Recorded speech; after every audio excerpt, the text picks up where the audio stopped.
Okay, this is ICP's chart in 1 minute time frame, and here is a top tip for you if you are looking for some trades. What do we have in here? This is a high, the other one is a higher high on the live chart.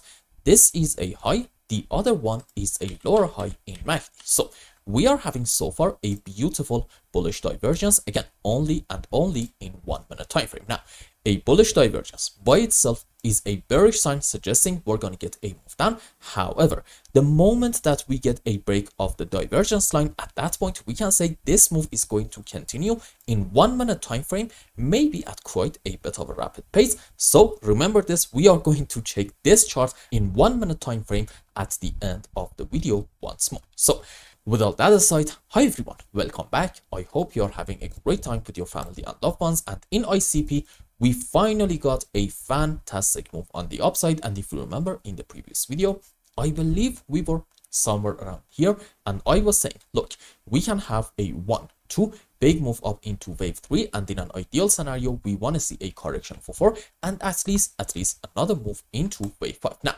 if you are a regular viewer of the main channel, you remember that when we were all the way down here, I said in ICP, I'm opening a long position. My stop loss is going to be under the lowest low all the way down here, about $4.2. And my target is going to be around a very important, I think it was H4 time frame gap, somewhere around the $5.9 to $6 area. So what happened recently, we completely filled this gap and I am now out of my position.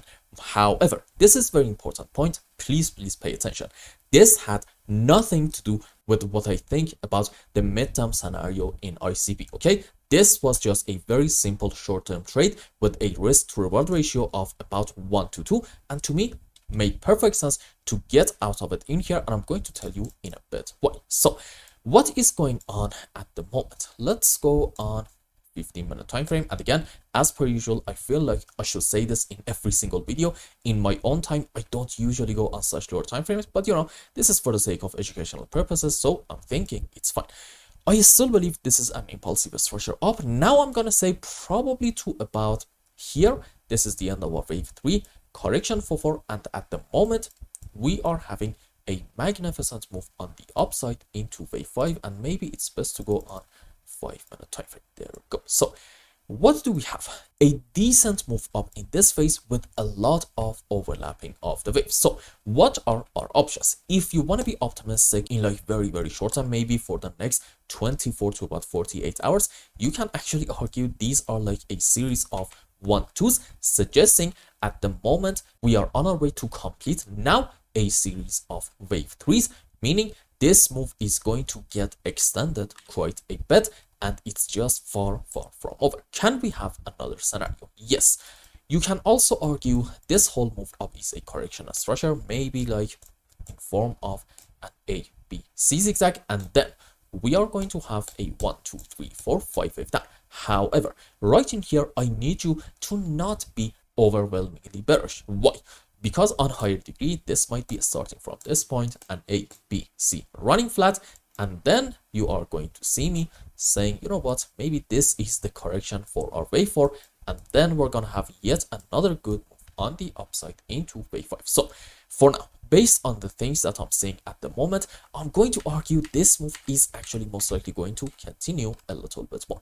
Now let's go on some higher time frames and see what is going on. First things first, in terms of classic technical analysis, meaning support and resistances, the fact that we are successfully getting back above this important level, especially the higher band of it, about $5.7 from my point of view, is definitely an optimistic sign, suggesting maybe bulls do have full control over the price. So this is definitely a good sign. Second, let's go around. If you want to say we're gonna have our final low around this area, maybe this is like a very important support, then okay, off of the lowest low, you need to be able to find a 1, 2, 3, 4, 5 wave. This specific example is an impulse. Rules for it are we should not have overlapping of the waves between wave 2 and 4, and in any kind of 5 wave, wave 3 should not be the smallest wave, and for our sub waves, 1, 2, 3, 4, 5 wave up into wave 1, 3, and 5.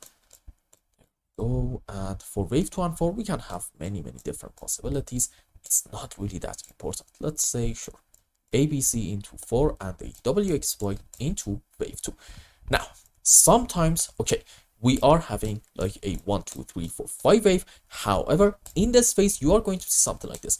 This can be a wave 1, which in it we're going to take this side, and then we are going to have a rather deep move down into wave 2, and then continuation of the move up into wave 3, 4, 5. Let's go on the live chart and practice what we have learned so far. So, in Internet Computer, if you want to talk about the bullish counts starting from the lowest low and you want to say the final bottom is already in here about $4.2, then okay, I'm thinking you can consider two different scenarios. Scenario number 1 suggests this is a wave 1, this is a correction for wave 2, and right now we are on our way to complete a 1, 2, 3, 4, 5 wave up into a big wave 3, and then we're going to have correction for 4, another move into wave 5. Now, this is the key, please pay attention. If this move is truly into our wave 3 and we are not having some other kinds of bullish possibilities, which I'm going to talk about in a bit, then okay, I'm expecting this move actually continue for quite a bit at the current pace in order to potentially reach to somewhere around the $7 to $8 area. If we do this, okay, I can tell you at that point, this is actually a wave 3, and then it's going to be time for a corrective movement for wave 4, and we can continue going up in ICP into this wave 5, and who knows, maybe in it, we're going to reach to about the higher band of this region, about like $10.5. That is actually possible. So this is one scenario. Can we have another bullish count? Yes, I can still tell you, this is a 1, 2, 3, 4, 5, but maybe soon we are going to get a rather deep move on the downside before we get to somewhere around like $8.5. In that case, I think we can consider a series of 1, 2s. See, this can be a 1, 2, and then big move into wave 3, 4, 5, and on a higher degree, it's going to be into this wave 3 and then correction for 4, another move up into wave 5. Now, what's the difference between this count and the previous one? Well, they are twofold. Number 1, in the short term, this move soon is going to come to an end and we are going to have a rather deep move down. And number 2, this is actually overall, again, very important point, overall much more of a bullish scenario relative to the previous count, suggesting this is actually just into wave 3 and 4 and 5. Okay, so if you want to be bullish and optimistic in ICP, I think these are pretty much your options, suggesting this move has to continue. Again, very important point, it has to continue in order for us to remain bullish. Now, every single scenario should have a very important invalidation point, and what's it going to be for all the bullish ones that we could possibly have in this area? Let's go around here first. You see, sometimes we are having off of the lowest low an ABC zigzag, which the subways for it are going to be like this: 1, 2, 3, 4, 5 into A. Correction for wave B, maybe ABC, maybe WXY, maybe even a triangle, honestly doesn't really matter, and then another 5 wave into waves. Now let's go on the live chart and see what is happening. Okay, so what do we have so far? This is absolutely, in my mind, 5 wave up. This is a correction structure on the downside, maybe in form of an ABC flat, and this seems to absolutely be another 5 wave on the upside. And if we are looking bearish, well, okay, this might be just a simple ABC zigzag, meaning our move down in Internet Computer is not actually over, and this is just a bit of a trap, and we're gonna get another big move down at one point probably soon in order to take the lowest low all the way down here around like, let's say, $4. Now, this scenario will get confirmed when we have a move down from here or like just a bit higher in order to take this important low about $4.5. So again, pay attention. If we get a move down and in that phase we take this low, and this is going to be kind of a strong move down, maybe like a 1, 2, 3, 4, 5 without a lot of overlapping of the waves, okay, that is going to completely invalidate any kind of bullish counts that we are allowed to consider in here, and it's going to suggest this bearish scenario, this ABC zigzag is in play, meaning our move down is going to continue. As long as in Internet Computer we are not having that, I think we are allowed to be optimistic. And again, please be open to the possibility of having a move down, hopefully a slow and choppy move, and at that point this might be yet another actually beautiful long opportunity, because this is going to be a 1, 2, 3, 4, 5, which is into a wave 3 and 4 and 5, meaning this move is going to get quite extended and you may see something very, very special in ICP. And finally, let's go on weekly time frame, zoom and more, and check some indicators. So what do we have in MACD? So far, this is a sell signal, which is fair enough, a bearish sign, but it seems like that we want to get a buy signal here. And if I just bring a stock RSI up, where is it? Okay, there we go. Okay, this is great. We are having already a buy signal here. So I would like to suggest, if you do not want to be involved in any kind of short-term price action and you don't care what is going to happen in the next week or two, just wait a little bit more and see buy signals in these two indicators at the same time. And at that point, you can talk bullish and say the low is already in with a lot of more confidence. And let's go on daily time frame. Okay, so what do we have?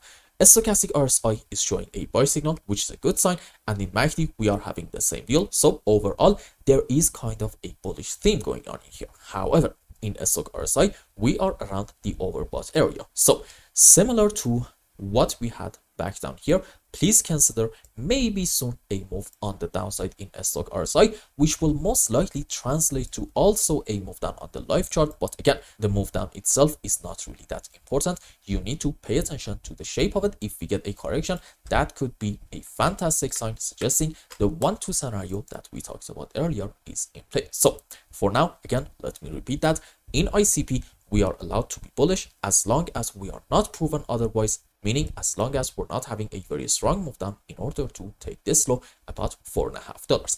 And I hope I explained everything well and you understood what is going on in Internet Computer's chart. Anyway, if you found any value in my content, I would really appreciate if you like this video and consider subscribing to my channel and follow me on Twitter.